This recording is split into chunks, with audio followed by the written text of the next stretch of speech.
Good morning family at welcome to the Roy's Vlog at good morning umagang sa inyo, Happy New Year and sana mas mabuti ang kalagayan. At dito tayo sa ating kuran na backyard lang tayo, backyard feeding. Ilan lang yung manok natin, 4 lang. Bali ito yung ating woodcock na talisain na yun, nandun sa likuran ko, nakikita nyo. At ito lang yung space ko sa likod. Ito yung aking mga inahin nakakulong dito, yung ating inahin na 3, tapos meron pa akong isa dito sa may breeding pen.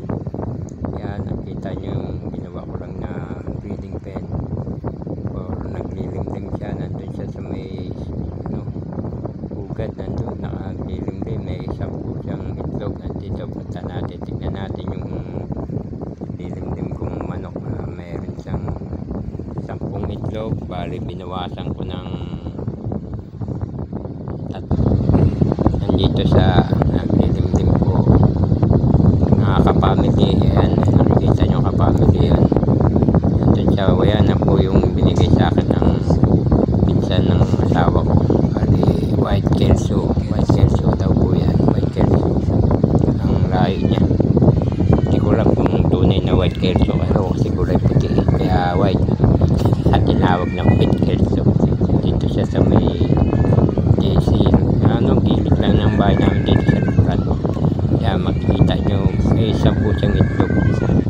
Hindi ko inaano kasi yung puti na yan. Yun ang alaga ng aking anak na pusa na si Goldie.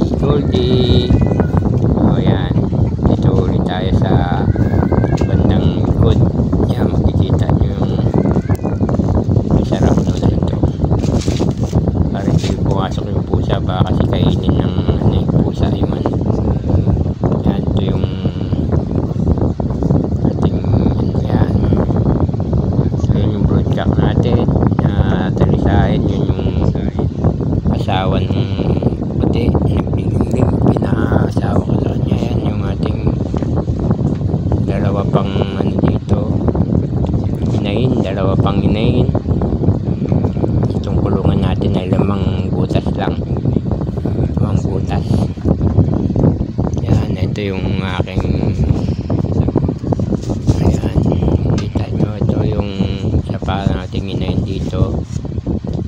Itong lemon yan, lemon galing sa aking kumpare na si Jonathan. Yan, dito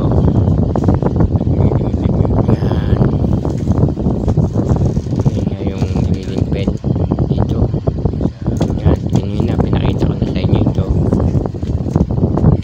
Yan, kung saan naglilimlim yung natin like kelso. Yan, nakikita nyo naman kapamilya. Ito lang yung space, napakaliit lang ng space. Tama lang siguro sa mga 10 manok lang kapamilya. Saka ito lang yung 10 manok dito. Ayan, sa likuran. Bali ito lang yung space. Meron pa din sa gilid. Yan, pinasag ko yung para magkaroon ng lupa.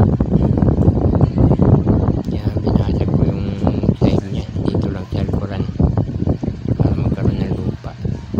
Kapamilya yan, yung ito pa yung isang ating inahin. Yan, kita nyo naman, napakunti lang natin manok. Sana mapagparami tayo pag nabisa.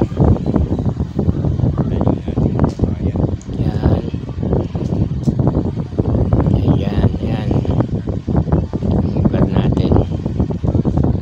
Yan yung tanim kong papaya. Yan, pagka tumubo yan, itatanim ko para meron tayong halaman dito sa gilid. Tatanim natin yan. Yan, ito lang yung ating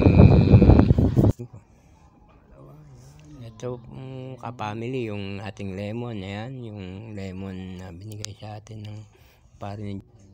Hanggang dito na lang po yung ating vlog. Thank you very much.